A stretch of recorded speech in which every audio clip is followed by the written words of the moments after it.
બોટાદમાં આંતરરાષ્ટ્રીય હિન્દુ પરિષદ દ્વારા બાઇક રેલીનું આયોજન કરવામાં આવ્યું હતું તેમજ ત્રિશુળ દીક્ષાનો પણ કાર્યક્રમ યોજવામાં આવ્યો હતો। આ બાઇક રેલી બોટાદ ખાતે ભાવનગર રોડથી શરૂ કરી ગિરનારી આશ્રમ સુધી બાઇક રેલી યોજવામાં આવી હતી।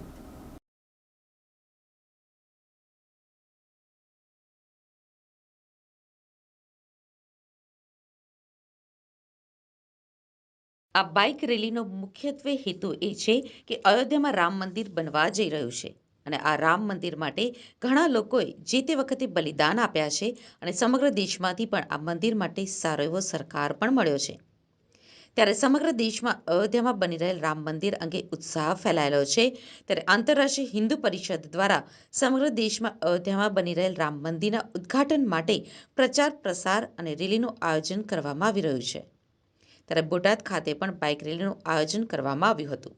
આજે ભવ્ય રેલી કાઢવામાં આવી છે કે અયોધ્યામાં રામ મંદિરની ઉજવણી થઈ રહી છે, એના સંદર્ભમાં આજ ભવ્ય રેલી કાઢવામાં આવી છે અને બોટાદ જનતાની અંદર ત્રિશુલ દીક્ષા માટેનો આજનો એક કાર્યક્રમ હતો। એ કાર્યક્રમમાં યુવાનો જોડાય એ માટે ત્રિશુલ દીક્ષાનું આયોજન કરવામાં આવેલું હતું। તો આ બાઇક રેલીમાં આંતરરાષ્ટ્રીય હિન્દુ પરિષદના રાષ્ટ્રીય મંત્રી રણછોડભાઈ ભરવાડ તેમજ અન્ય કાર્યકરો હાજર રહ્યા હતા। તેમજ બજરંગ દળના કાર્યકરો પણ હાજર રહ્યા હતા। આ બાઇક રેલી બોટાદ જિલ્લા આંતરરાષ્ટ્રીય હિન્દુ પરિષદના પ્રમુખ વનરાજભાઈ ખેરની આગેવાનીમાં બોટાદ ખાતે આ બાઇક રેલીનું આયોજન કરવામાં આવ્યું હતું। આ બાઇક રેલી બોટાદમાં આવેલ ભાવનગર રોડથી શરૂ કરી અને બોટાદના રાજમાર્ગો પર ફરી ગિરનારી આશ્રમમાં સમાપ્ત કરવામાં આવેલ, જ્યાં આશરે 300 વ્યક્તિઓને ત્રિશુળ દીક્ષા આપવાનો કાર્યક્રમ પણ યોજાયો હતો। રાષ્ટ્રીય બજરંગ દળ દ્વારા આખા દેશમાં 1 લાખથી વધારે સ્થાન ઉપર હનુમાન ચાલીસા કેન્દ્ર શરૂ કરવા એવું હરિદ્વારની બેઠકની અંદર 1, 2, 3 ડિસેમ્બર 2023ના રોજ આખા ભારતમાંથી 475 જિલ્લામાંથી 35 રાજ્યોમાંથી 2000થી વધારે સંખ્યામાં કાર્યકર્તા ઉપસ્થિત રહ્યા। ત્યારે સંકલ્પ કર્યો હતો કે આ દેશની અંદર હિન્દુઓની ચિંતા કરનાર કોઈ સંગઠન હોય તો રાષ્ટ્રીય બજરંગ દળ એવં આંતરરાષ્ટ્રીય હિન્દુ પરિષદ સંસ્થા છે। આપણે બધાને ખ્યાલ હશે કે જે રામ જન્મભૂમિ મંદિર પ્રાણ પ્રતિષ્ઠા થઈ રહ્યો છે, લગભગ હું પણ 89થી આ કાર્યક્રમમાં આ રામ જન્મભૂમિ આંદોલનમાં જોડાયેલો હતો।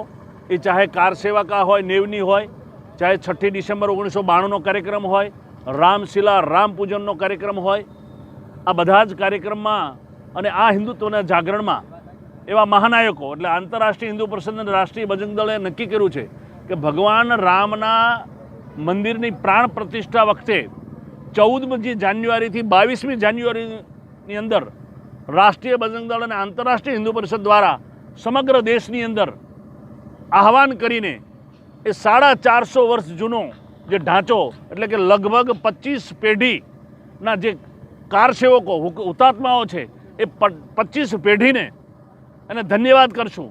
8 લાખથી વધારે કારસેવકોએ પોતાના પ્રાણની આહુતિ આપી છે, એ કારસેવકોને ધન્યવાદ કરશું। અનેક સાધુ સંતોએ આ રામ જન્મભૂમિ મુક્તિ આંદોલનમાં ભાગ લીધો હતો। એ વખતના મહાનાયકો ચાહે અશોકજી સિંગલ હોય, આચાર્ય ગિરિરાજજી હોય, જગતગુરુ શંકરાચાર્ય હોય, પરમ પૂજ્ય પરમહંસજી હોય, એ આજે એ બધાની વચ્ચે માત્ર ને માત્ર એ રામ જન્મભૂમિના આંદોલનના નાયક ડૉક્ટર પ્રવીણભાઈ તોગડિયાની હયાતી છે, એ પણ ધન્યવાદને પાત્ર છે।